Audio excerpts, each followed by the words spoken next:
पैसा का चक्कर में जान चल क्या होला जी है लालचे मनाते हैं कहाँ पोजीशन तो हमरे गले आओ डिस्को छोड़ी देख छोड़ा पागल आए रे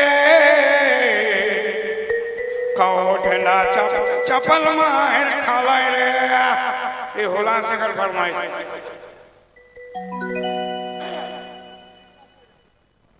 हाँ तो फरमाने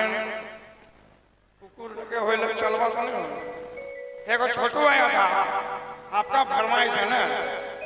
भाई आप ऐसा गाना फरमाइश करते हैं ना वो छोटुआ कैमरा मैन लगा कर गया बोला हम मेन आदमी है कमेटी का धूम देंगे नहीं गाओ